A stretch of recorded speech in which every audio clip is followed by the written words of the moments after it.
In the first two parts of the series, I made 3D printable Optimus Prime and then Bumblebee, so naturally the next transformer that we need to make is Mega Soundwave. We're making Soundwave.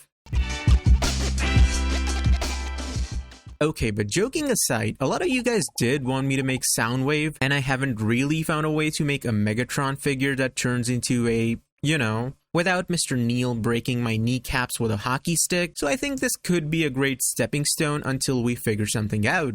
Now, Soundwave's original design is one of my absolute favorites, and in the show he turns into a mini cassette recorder. At a quick glance, it looks rather simple, right? A robot that basically turns into a box. Should be way simpler than a truck or a car. But that's where you'd be mistaken. With Bumblebee and Optimus, we were able to get away with only relying on ball joints and occasionally hinges. But for Soundwave's transformation, we're gonna need some new parts. But before we get into that, let me quickly break down the transformation process for this figure. To explain the steps, I'm going to use this Vegeta action figure, mainly because I couldn't justify dropping $70 for a 30-second explanation. Also, he's blue and white, and was at one point employed by a gray boss with maniacal tendencies, so it's close enough. Okay, pretend like this is Soundwave in robot mode. First, we need the shoulders and arms to rotate backwards like this. Then we need the head to go back and behind the torso. And then finally, we need the legs to rotate out at the pelvis and then bend backwards like this to form the speakers. And there you have it, a perfectly normal looking cassette recorder. Let's start working on the legs first. So for this, we can't do the regular ball jointed pelvis because that only allows for forward, back, and out. Instead, we're going to connect the legs to the torso using these two swivel joints so they can rotate out for the transformation. Since the swivel joint only allows for rotation around one axis, we're going to add another joint to the pelvis for the forward and back articulation. Now that we have our legs that function like legs but also rotate at the hip, we can add knees and lower legs to complete the lower half of the body. So now the legs can rotate like this and bend backwards to form the sides of the cassette recorder. Also, to cover up Soundwave's crotch being on full public display, I added these flaps that fold out to become the lower front section of the recorder. One more thing before we move on to the arms, I've noticed with most action figures, 3D printed or not, joints usually either wear out or become loose over time. So to avoid that with this figure, I plan on making all of the joints separate pieces from the actual limbs. So when this joint eventually becomes loose, you'll need to reprint just this tiny piece and not the whole lower leg. Okay, now let's start working on the shoulders. This is where I want to deviate quite a bit from how I usually do this section of the figure. Ball joints can be adequate for shoulders, but take a look at this Optimus Prime figure by YOLO Park. This figure has this weird multi-axis all-in-one kind of a joint at the shoulder, and I think this is way better than relying on a single ball joint for every XYZ rotation, because ball joints wear out and become loose relatively quickly. But we have a small issue here. Since we need the whole shoulder to be on a platform that rotates backwards like this for the transformation, we can't really use a peg like this.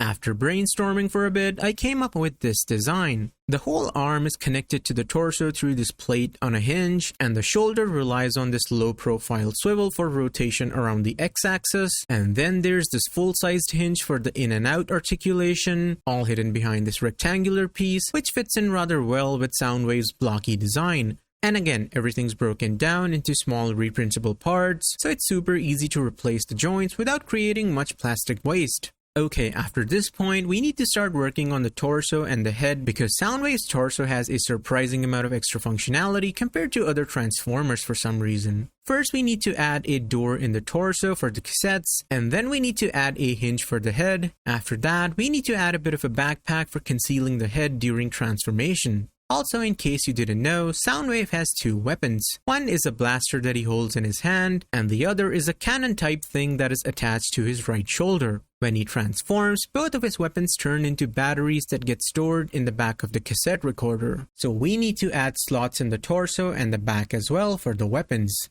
In alt mode, the weapons peg into the back like this, and in robot mode, his cannon goes into his shoulder slot and he holds his blaster. Shit, I forgot to make the arms.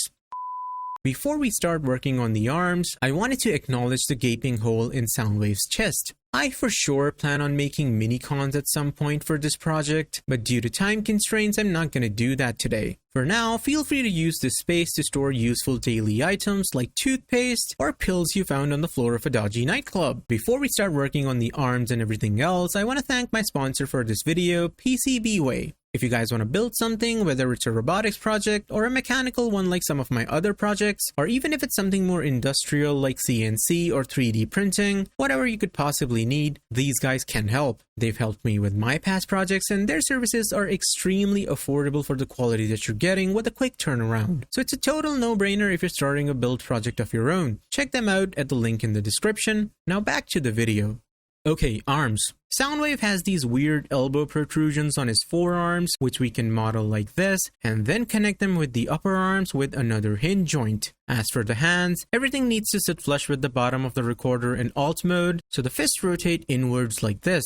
Okay, so now that we're done with the basic figure, we need to add details and slots and pegs to make the whole thing stay together in alt mode and robot mode. Then we need to design a head that prints without any supports, and we're almost done. Before we turn this into a kit, I just want to take a second to show you some behind the scenes stuff. I don't usually show this, but to make a figure like this, I often go through a bunch of small iterations, and frankly, it creates a lot of waste and takes a lot of time. I design a part, print it, find out it's too loose, make small adjustments and then print it again. Then it turns out to be too tight. Then I get depressed and chug Listerine straight from the bottle. Rinse, repeat. I don't know where I was going with this, but here's me now turning this figure into a 3D printable kit.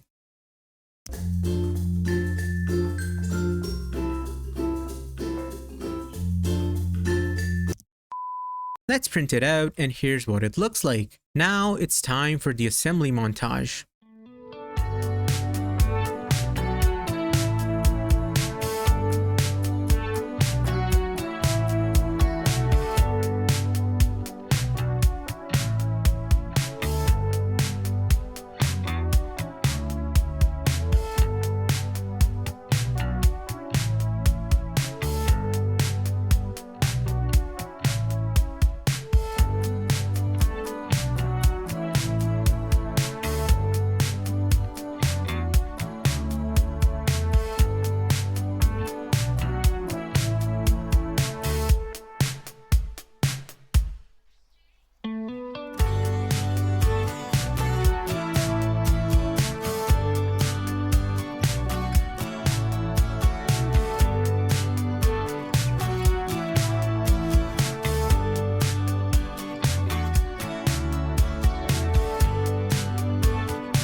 Okay, I think this is my best looking and functioning figure yet. I'm genuinely quite proud of the new articulation mechanisms and the overall accuracy of the design. By the way, you can also print the cassette door in transparent filament if you have a multi-material system that takes more than 4 spools. Mine takes only 4, so I just printed it in blue and colored it black. Now let's transform it into its cassette recorder mode.